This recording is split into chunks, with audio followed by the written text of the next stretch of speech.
Good morning. It's February Boy.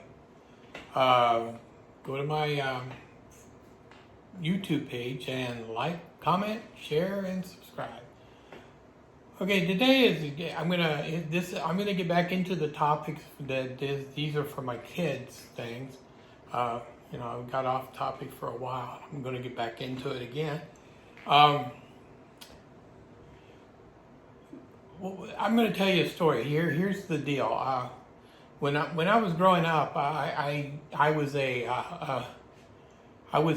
like the first child on one side of my mother's side of the family, the grandchild that was born.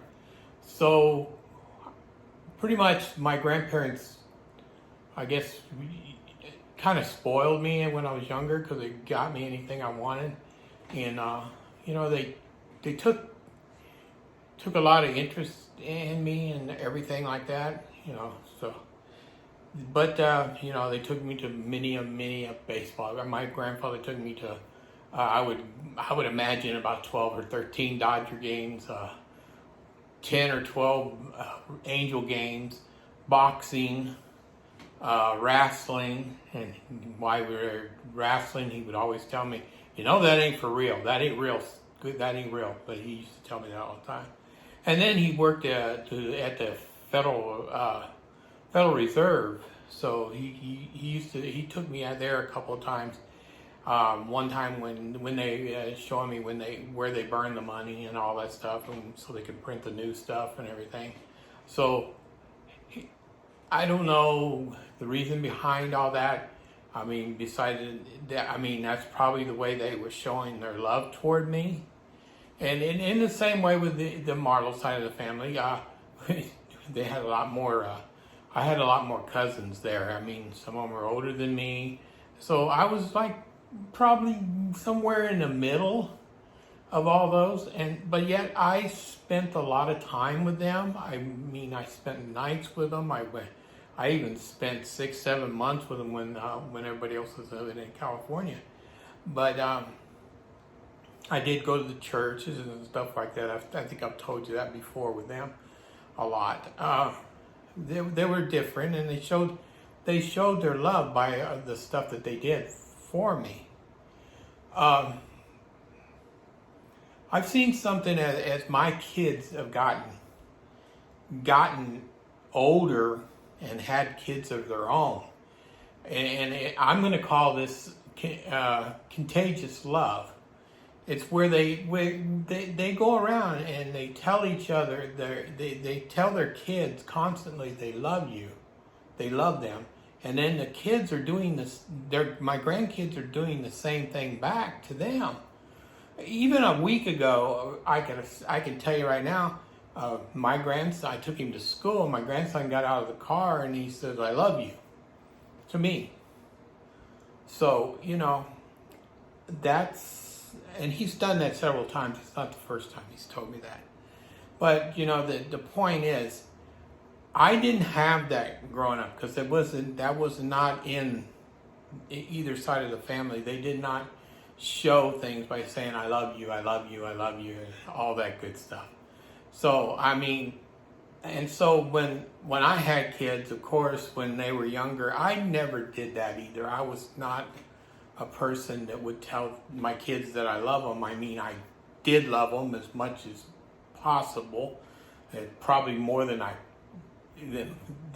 than you can think, but and still do to this day. But then you got to understand too, I wasn't introduced to it that way. But then, the reason I'm calling it contagious,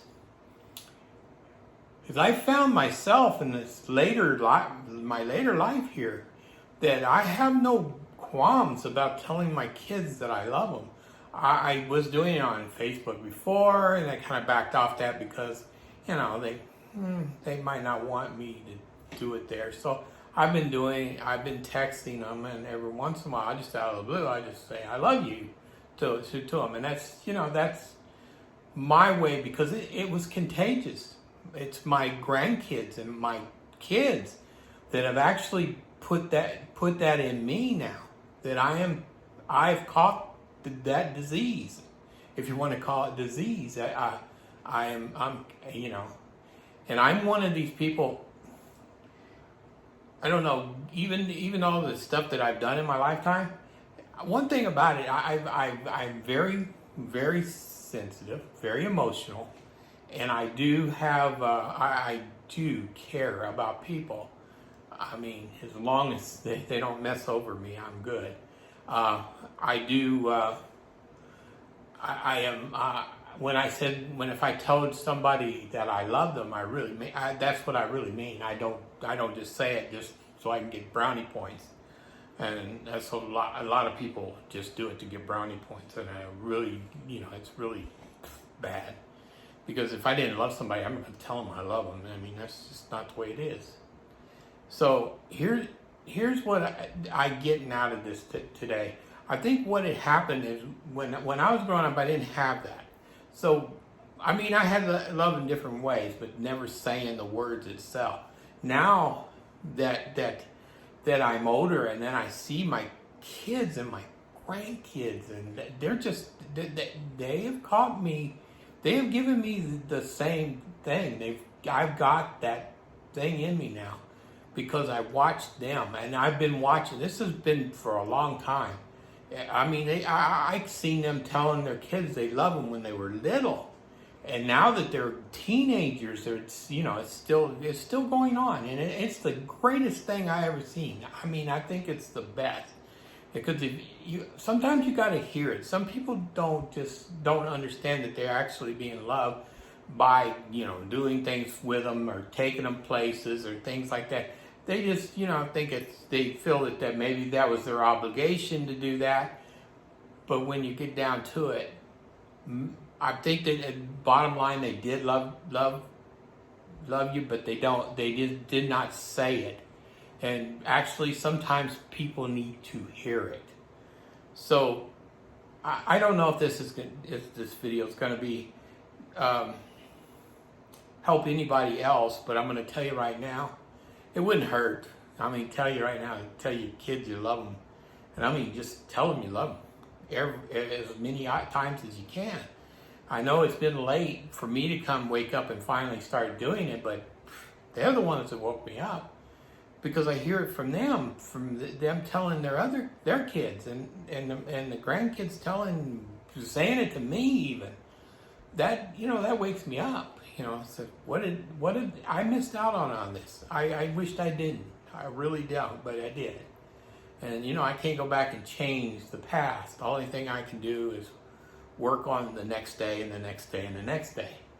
So that's what I'm trying to get a point across about this. I think it's great, and I think that we all need to do this with our kids. I mean, to always let them know that we love them just by saying it once in a while. I mean, you can do things for them and still say the words too. I just think that it's been the greatest thing that I've learned in all of my years. Is just seeing my kids do that. They're wow. It's just amazing. Because they didn't grow up with that, so they got it on their own, and I think that's good. Anyways, that's all I got to say about that right now.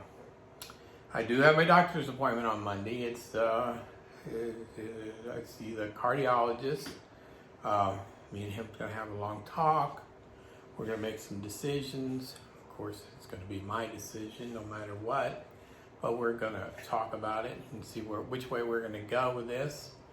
And we'll go on from then. Because I don't see, right now I'm not feeling bad. I'm not getting all the symptoms that most people get. I've been doing really good. I think the walking over the years has helped me a lot. Quit smoking 20 years ago really helped me a lot. There's a lot of things that's helping me. Lifestyle, people don't realize that, I'll eat a big meal once a day maybe, and then the rest of the time I don't eat at all. So, and I know a lot of people think, you shouldn't do it that way. Well, it works for me. So I'm going to keep doing whatever I'm doing to help myself. But anyway, I just wanted to let you guys, you know, in on that, and especially my kids. This video is actually for the kids because I think they need to. There's things in my life they need to understand why I'm the way I am, and I got away from doing the video. I did the first ones, and now I'm back to doing one again, and I will do another one. I just got, I'm gonna find a subject. A light bulb's gonna go off in my head, and here's another one I need to tell my kids. So, but this is February Boy. Like, comment, share, subscribe, and hey, get you a YouTube account. You gotta have a YouTube account. I'm telling you, you get a YouTube account, best thing you ever done. Got a lot of good shows. Got a lot of good videos. Keeps you busy. Gives you things to do. When you don't have anything else to do, then you can't say you're bored. So get your own YouTube, subscribe to mine, and have a good day.